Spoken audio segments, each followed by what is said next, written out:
বান্দা যখন ফিরে আসে ভাইয়া, কেউ যখন তওবা করে, ভুল বুঝতে পারে, আবার নতুন করে আল্লাহর কাছে ক্ষমা প্রার্থনা করে, কসম খোদা আল্লাহ তাআলা ভীষণ খুশি হয়। হাদিসে আছে আল্লাহর কোনো বান্দা যখন তওবা করে, আল্লাহ তখন ফেরেশতাদেরকে বলে, আমার ফেরেশতারা 7 আসমান আর জান্নাত সাজিয়ে দাও। ফেরেশতারা জান্নাত সাজায়, আসমান সাজায়। ফেরেশতারা ডেকে বলে, রব্বুল আলামিন কি হলো যে কারণে আসমান সাজাইলেন, জান্নাত সাজাইলেন? রব্বুল আলামিন তখন বলে, আসলাহাল আবদু মাওলাহু, এক ভেগে যাওয়া গোলাম আজকে তার মনিবের সাথে সম্পর্ক ঠিক করে ফেলেছে। আল্লাহ আল্লাহ বলে, আমার এক গোলাম আমার থেকে ভাইগে গেছিল রে, অনেক দিন ওই আমারে সেজদা দেয় নাই, আজকে দিছি। অনেক দিন সে আমারে ডাকে নাই, আমি খুব কষ্ট পাচ্ছিলাম। আমার বান্দা আমার হাতে গড়া, আমার দেওয়া নাক চোখ কান, আমার দেওয়া জবান, আমার দেওয়া জিহ্বা, আমার গড়া বান্দা আমারে ভুলে আমার থেকে ছুটে গেছে। আজ আমার সেই ভেগে যাওয়া বান্দা আমার কাছে ফিরে আসছে। লাল্লাহু আশাদ্দু ফারাহান বিতাওবাতি আবদি, নবী সাল্লাল্লাহু আলাইহি সাল্লাম বলেন, আল্লাহ তাআলা ভীষণ খুশি হয় বান্দা যখন তওবা করে। এজন্য যুবক ফিরে আসো, নওজোয়ান ফিরে আসো, নিজের ক্ষতি করো। আমি প্রত্যেক দিন বলি ভাইয়া, তুমি মরে গেলে পৃথিবীর কিচ্ছু আসবে। এই বন্ধুরা ধোকা ধোকা, একটা ফোলা ফাইন, তুমি মরলে খানা বন্ধ করতাম, কসম খোদা তুমি লিখে নাও। তোমার একটা ফ্রেন্ড এক লগে যদি বইয়ে বইয়ে বিড়ি খায়, তোমার লগে গাঁজা খায়, ফুটটা খায়, বাবা খায়, মদখোর গাঁজাখোর, একসাথে বইয়া উলঙ্গ ছবি দেখো, ওই জানোয়ারের জিজ্ঞেস করো বলে, আমি মরলে আমার ঠ্যাংটা ভাঙলে তুই একবেলা খানা বন্ধ রাখবি। কথা বুঝেন নাই? ধোকা ধোকা, এগুলো ধোকা। ওরা কেউ থামবে না। আরে আপন বাপ মরলে যেই সন্তানরা দিনের বেলা দাফন কাফন করছে, তারা কি সেই সন্তানরা, আপন সন্তানরা রাতের বেলা ভাত খায় না? কথা বলেন না কেন? পাশের ঘর থেকে খানা রান্দাইয়ে আরো বেশি খায়, আরো একটু গোস্ত লাও, যেই কান্দাটা তুমি কাঁদছো আজগা কি ভাইয়া, তাইলে তাহলে আপন বাপ, তারপরেও তো সন্তান খানা খায়, তোমার লেগে কাঁদবে কি?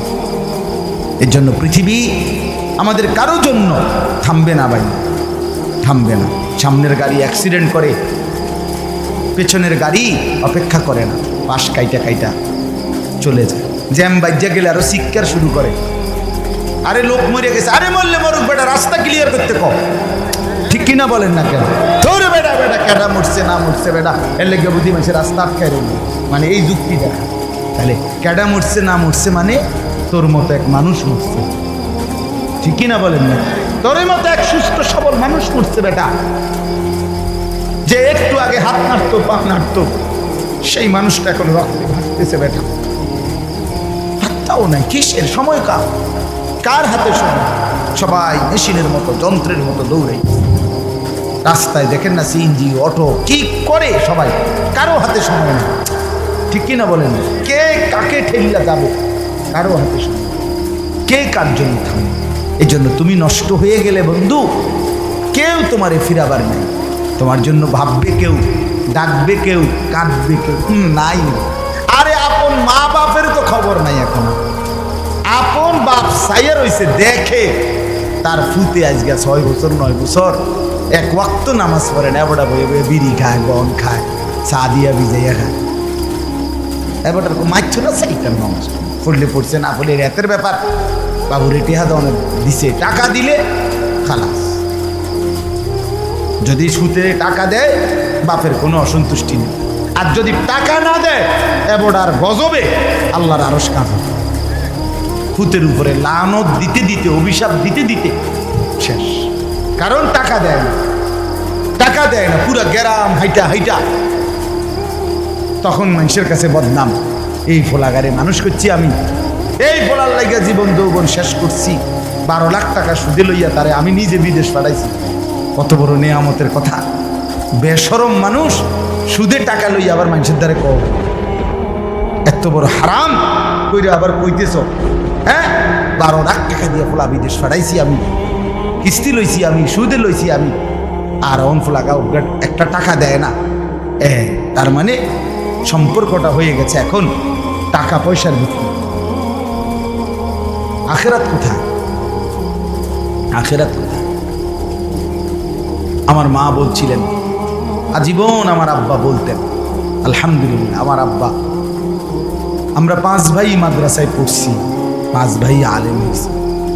আব্বা আজীবন বলতেন, আমার স্বপ্ন আমার ছেলেরা 5 জন আলেম হবে, আমার কবরের পাশে চারদিকে আমার ছেলেরাই আলেম। এই বছর আমরা ঈদের 2 দিন পরে বাবার কবরের সামনে মসজিদে গ্রামে মাহফিল করছি। আমি বয়ান করছি, আমার বড় ভাই বয়ান করছে, আমার ছোট ভাই বয়ান করছে। আমার আব্বার আমরা 5 ভাই 3 বোন, আমাদের ছেলে মেয়ে মিলে আর আমার মা বাইচা আছে, আমরা মোট 45। আমার বাবার মা সহ, মা ছাড়া 44 জন, মা একজন 45, একের গুণা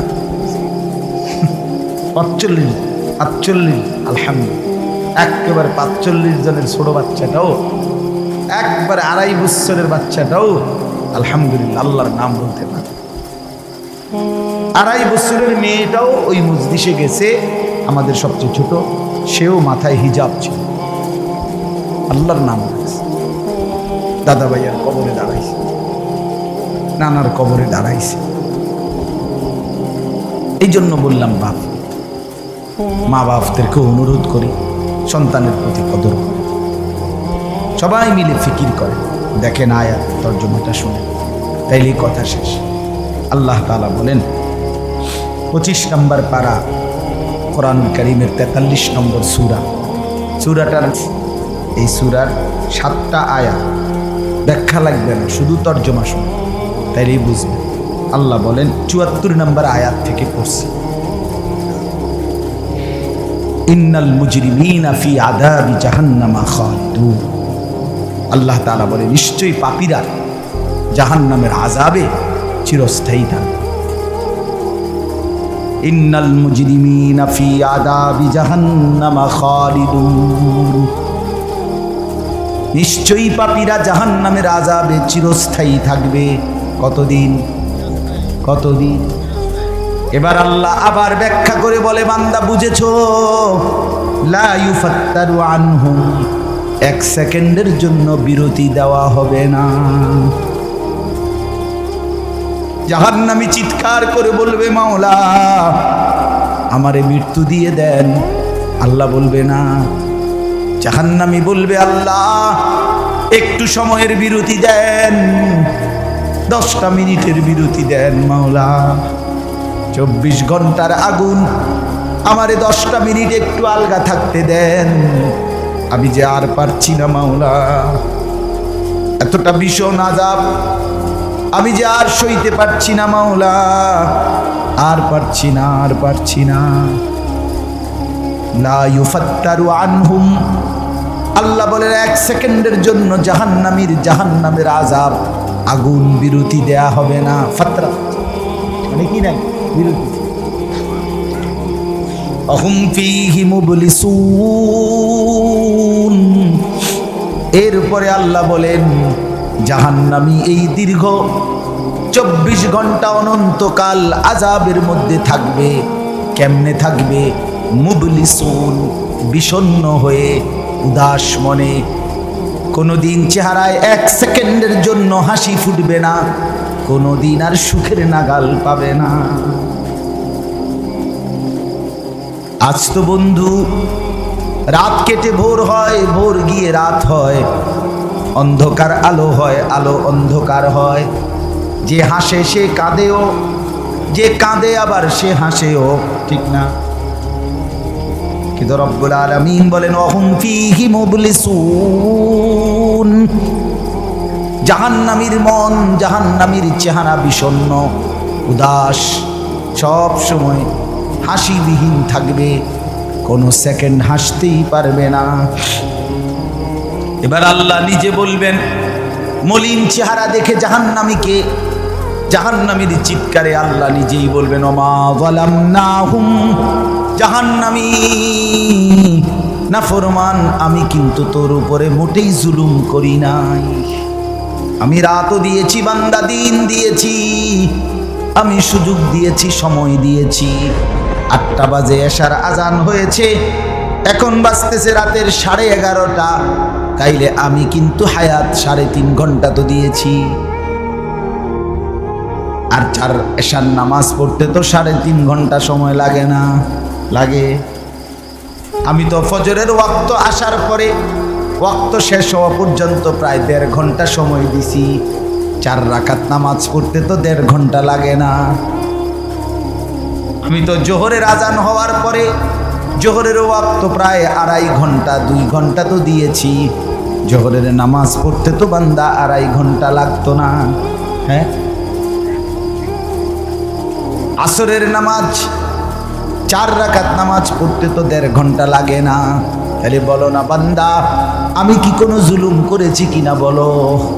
ওমা যালামনাহুম, আমি বান্দা নাফরমান, আমি কিন্তু তোমাদের উপরে, তাদের উপরে জুলুম করি নাই। ওয়ালাকিন কানু হুমুজ জালিমিন। আল্লাহ বলে, বরং নাফরমান জাহান্নামী, তুই নিজেই নিজের উপরে জুলুম করেছিস। তুই আমার রাতকে গান বাদ্য আর সিনেমার নর্তকীর নাচ গান আর উলঙ্গ ছবিতে শেষ করে দিয়েছিস। তুই আমার দিনকে গুনাহ, সুদ, ঘুষ আর অবৈধ উপার্জনের পিছনে শেষ করে দিয়েছিস, নিজেই জুলুম। এবার শুনেন, এবার আল্লাহ তাআলা বলে, জাহান্নামী, এবার শুনেন, আল্লাহ যখন এটা বলবে, জাহান্নামী এই ভীষণ আযাবে একটা বিরতি নাই। এবার জাহান্নামের ফেরেশতাকে ডাকবে। জাহান্নামের দায়িত্বে প্রধান যেই ফেরেশতা, ওনার নাম মালিক। ওনার নাম কি? মালিক ফেরেশতা। এই কোরআনে ওনার নাম ডাইরেক্ট। জাহান্নামী বলবে, ওয়ানা দাউ ইয়া মালিক লিয়াকদি আলাইনা রাব্বুক। ওহো,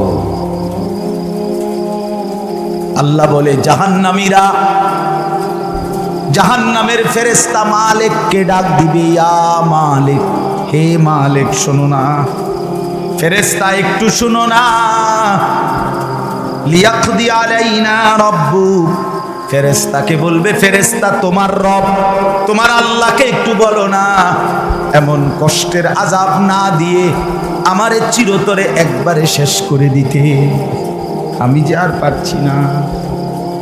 লিয়াকদি আলাইনা রাব্বুক, বলো না ফেরেশতা, তোমার মাওলাকে বলো না, তোমার রবকে বলো না আমারে একদম শেষ করে দিতে, আমারে মৃত্যু দিয়ে দিতে, আমি যে আর পারছি না।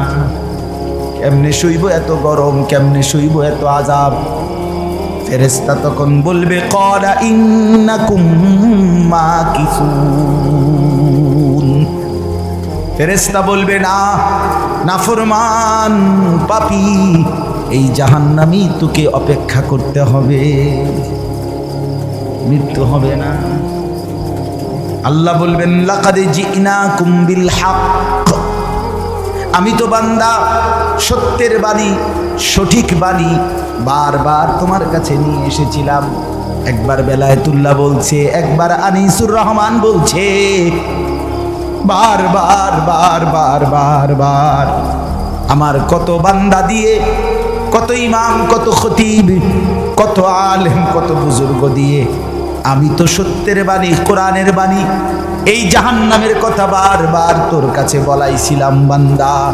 ওয়ালাকিন্না আকসারাকুম লিল হাক্কি কারিহুন, কিন্তু তোমরা তো অধিকাংশই আমার সত্যের আহ্বান, আমার কোরআনের আহ্বানকে অপছন্দ করেছ। পাত্তা দিছ, এত বাদ দিছ, হুজুর ভাই কেন কই বই মাতিস তাই আছে না? এমন ব্যর্থ বিজলো কথা বলে না। অনেক বুড়া মানুষও আছে, বুড়া মানুষ। আর রাখো, হুজুররা যত কয় এত না, কিছু কইতে লাগলে বাড়াইও কয় বেটা হুজুররা বেটা। কথা বলেন না কেন? হ্যাঁ, আরে রাখ, আল্লাহ ভরসা রাখ, আল্লাহ ভরসা। কিতা আল্লাহ ভরসা? কিতা মানে আল্লাহ কি? আল্লাহ কি হিসেবে ভরসা? আমি এটা বুঝাই এখন। আল্লাহ বলছে বান্দা তুমি বিড়ি খাইতে থাকো, আমি ভরসা। হ্যাঁ, এমনি আল্লাহ খুঁজে নাকি? তুমি টেলিভিশনে নাচ গান প্রত্যেক দিন বিকালে নর্তকী দেখো, আমি ভরসা। এটা নিয়ে আল্লাহ কইছে। তো আমি কিতা বললেন কি আল্লাহ ভরসা? কিতা কি বুঝাইতে চাইলেন? হ্যাঁ, আল্লাহ ভরসা মানে কি? মানে আপনি গুনার উপরে মৃত্যু পর্যন্ত টিকে থাকবেন আর আল্লাহ ভরসা, এটাই না? নবী সাল্লাল্লাহু আলাইহি সাল্লাম সুপারিশ করবেন মানে কি? নবীজি সুপারিশ করবেন, এই কথার অর্থ কি? এই কথার অর্থ এই যে উম্মত, তুমি বিড়ি, সিগারেট, মদ, জুয়া, চুরি, ডাকাতি, জিনা, ব্যভিচার, নাচ গান, সুদ, ঘুষ, তোমার যে দুর্শল্যি কুলায় মৃত্যু পর্যন্ত, শেষ মুহূর্ত পর্যন্ত তুমি করতে থাকো, আমি সুপারিশ করে করে তোমার ব্যস্ত দিই। এই তো অর্থ না? তো কি তা আপনি বলেন আমারে কি আসলে কি? আরে মুসলমান, খুব বেশি খামখেয়ালি, খুব বেশি খামখেয়ালি। এবার দেখেন একটা শক্ত কথা আল্লাহ বলছে, আম আবরামু আমরান ফাইন্না মুবরিমুন। আল্লাহ বলে জালেমরা, পাপীরা, তোরা আমার আযাব থেকে বাঁচবার কোনো ব্যবস্থা করেছো কিনা তোমরা ঠিক করো। ফাইন্না মুবরিমুন, আমি তোমাগরে কেমনে ধরবো, শাস্তি দেব কি কি, এগুলো আমি আল্লাহ আমার গুলো ঠিক করে ফেলেছি। যে আম আবরামু আমরান, তারা কি কোনো ব্যবস্থা করেছে কিনা জিজ্ঞেস করেন। ফাইন্না মুবরিমুন, আমার ব্যবস্থা আমি করে রাখছি। বুঝেন নাই কথাটা? আল্লাহ বলেন আমার শাস্তি দেব কি কি, আমার আযাব দেব কি কি, আমি সব ঠিক করে রাখছি জাহান্নামে। তুমি বান্দা বাঁচবা কেমনে, তোমারটা তুমি ঠিক করছো কিনা বলো। এবার শেষ আয়াত, আম ইয়াহসাবুনা আন্না লা নাসমাউ সিররাহুম ওয়া নাজওয়াহুম। আল্লাহ বলে নাফরমান পাপীরা, জালেমরা, দুশমনরা মনে করে আমি তাদের গোপন কথা, অন্ধকারের গোপন পরামর্শ, একেবারে চুপচাপ নিরিবিলি কথাগুলো আমি শুনতে পাই না। কারণ ইয়ারফোন লাগাই রাখছে না, মা কানের মধ্যে দুইটা বল্টু লাগাইলে তার আল্লাহ শুনে না, কথা কয় না। হ্যাঁ, আল্লাহ জিজ্ঞেস করছে তুমি এই ভাবছো না, তুমি যে কানের মধ্যে গান শুনবার টাইমে ইয়ারফোনের বল্টু লাগাইয়া রাখো, তুমি মনে করছো না ফরমান মাইনসে না শুনে না, তো মাইনসে যখন শুনে না আমিও শুনি না নাকি? জবাব দেন, ওই যুবক বলো না মিয়া, মাটির নিচে কিংবা অন্ধকারে অথবা একাকী কোনো গোপন জায়গায় তুমি যেই অসভ্যতা করছো, যেই ভিন নারীর সাথে কথা বলছো, বন্ধুদের অসভ্য আড্ডা দিচ্ছ, তুমি মনে করছো গ্রামের কেউ দেখে না, গ্রামের কেউ জানে না। আল্লাহ বলে তাহলে তুমি কি এই ভেবেছো যে আমি আল্লাহও জানি না? বালা, হ্যাঁ, আল্লাহ বলেন আমি জানি, আমি শুনি, আমি দেখি। আর অরসুলুনা লাদাইহিম ইয়াকতুবুন, আমার পক্ষ থেকে মনোনীত ফেরেশতা ডান কাঁধে বাম কাঁধে, তারা কিন্তু সাথে সাথে 24 ঘন্টা ইয়াকতুবুন, লিখতেছে লিখতেছে লিখতেছে কি না বলেন? ডান কাঁধের আর বাম কাঁধের ফেরেশতাকে তুমি তোমার থেকে আড়াল করবা কেমনে? বলেন না কেন? কেমনে আড়াল করবে? সুযোগ আছে কারো? আল্লাহ আমাদেরকে বুঝ দান করে। অতএব বাপ, জাহান্নামীর আত্মচিৎকার শুনলেন আপনি, জাহান্নামী আল্লাহকে ডাকবে, জাহান্নামী ফেরেশতাকে ডাকবে, জাহান্নামী একটু আযাবের হালকা করতে চাইবে, জাহান্নামী মৃত্যু কামনা করবে, জাহান্নামী কতভাবে যে বাঁচতে চাইবে, কিন্তু কসম আল্লাহ বাঁচতে পারবে না। এই জন্য দয়া করে রাত গভীরে মেহেরবানি করে চলেন প্রত্যেকে, ইনশাআল্লাহ সিদ্ধান্ত নিন। শেষ পর্যন্ত যে কয়জন যুবক টিকে রইলা, বসে রইলা, ভাইয়া তোমাদের কাছে অনুরোধ, আজকের থেকেই বদলাও ভাইয়া। আগামী দিনে মুসলমানের জন্য, ইসলামের জন্য খুব বেশি যুবকের দরকার। তোমরা না আগাইলে, তোমরা না ফিকির করলে আগামী দিনে ইসলামের জন্য লড়বে কে? সারা পৃথিবী ইসরায়েলের ইয়াহুদিদের জুলুম অত্যাচার এখনো তো শেষ হয়নি। সেই গত বছর অক্টোবর মাসে ফিলিস্তিনের মুসলমানদের উপরে বোম্পিং অত্যাচার শুরু হয়েছে।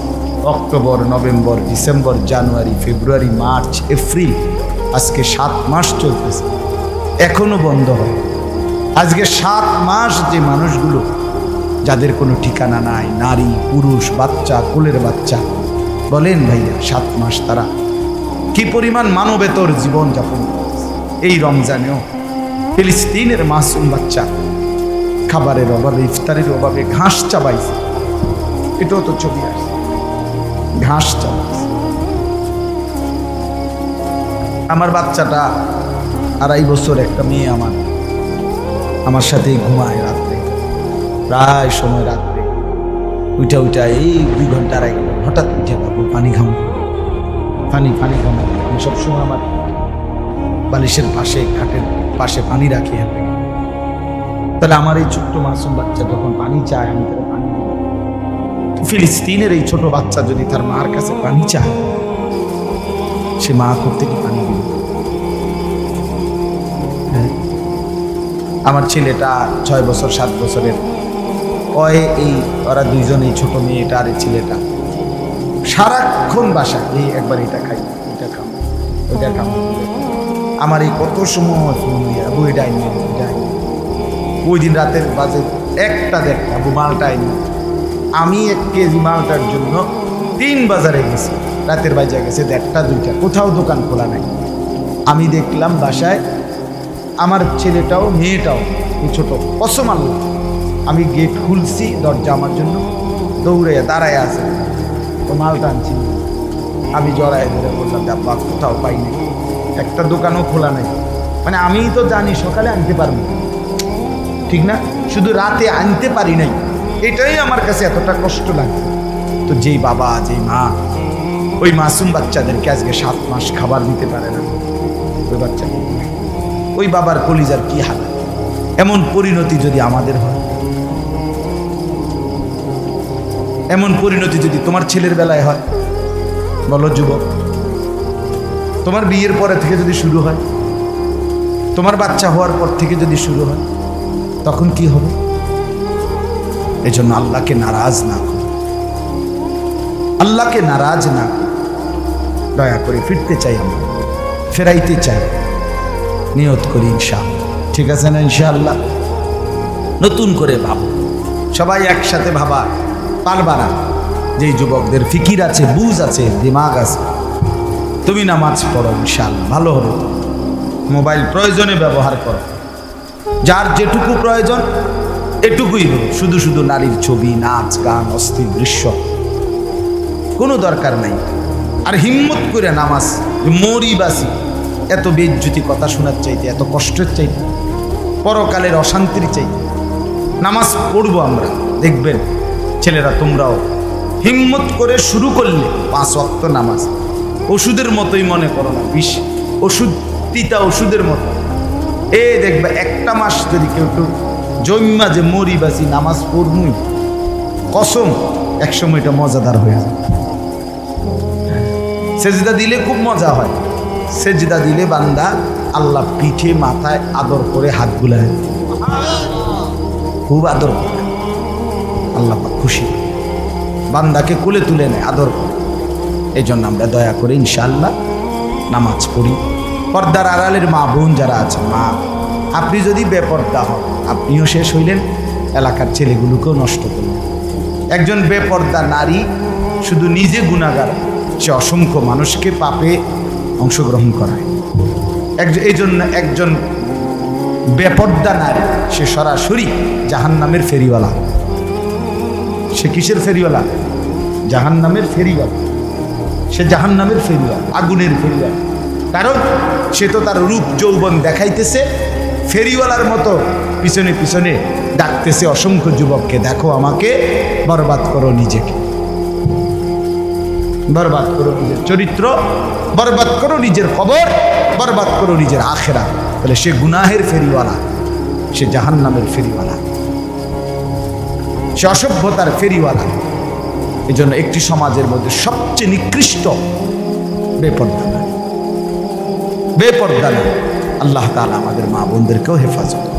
আজকের মাহফিল যে যুবকরা সাজাইছে, আল্লাহ তাআলা সমস্ত নওজোয়ানদেরকে কবুল করে। বাস্তবতা হইল আসলে 4-5 মাস, মেন শীত সিজন 4 মাস 5 মাস। এখন 5 মাসে যদি 30 দিন করে হয় তাহলে হলো 150 দিন। যদি প্রতিদিন 2টা করে মাহফিল দিতে হয়, দেওয়া যায়, তাহলে 300 মাহফিল মনে করেন। এখন মাহফিলের কাগজ আমার গাড়িতে এখনো আছে মনে হয় কমপক্ষে 1,500-2,000 এদিকে আমরা ফরিয়া রয়েছে কাগজ, ব্যাগ ভরা এতটি কাগজ। আমি কি করতে পারি? কেমনে দাও, কিভাবে দাও? আচ্ছা, সারা বাংলাদেশ তো নবীনগরকেই বলে, ঠিক না? বাংলাদেশ মানে তো নবীনগর এমনি বলেন। সারা দেশ থেকে এই মাহফিল নিয়ে কাবজা, কত মানুষের আবেদন, অনুরোধ, কাকুতি মিনতি। এরপরও আমাদের এই মুফতি বেলায়েতুল্লাহ সাহেব এবং আমাদের এই নবীনগর এসআর মসজিদের ইমাম মকবুল ভাই, মৌলানা মকবুল সাহেব, এরা সবচেয়ে বেশি মাহফিলেই কম না। আলহামদুলিল্লাহ, আমি চেষ্টা করছি, ওনাদেরকে অনেকগুলো মাহফিল দিচ্ছি, আরও দেওয়ার ফিকির আছে, কিন্তু আসলে সময় একদমই অল্প। মূলত খুব বেশি ডেট নাই, কুলান যায়, এই জন্য এই সময় দিতে হচ্ছে। ওই ভাই ইমাম সাহেব অনেক অনুরোধ করছে, আমারও মনে আছে, ওখানে বারবার বেশি অনুরোধ করছে। এই জন্য যাক, আল্লাহর দয়া আশা হয়েছে। আমি আপনাদের জন্য দোয়া করি, আপনারাও আমার জন্য দোয়া করবেন। আল্লাহ তাআলা আমাদের সবাইকে মিলেমিশে দ্বীনের কাজে অংশগ্রহণ করার তৌফিক দান করেন। আমিন।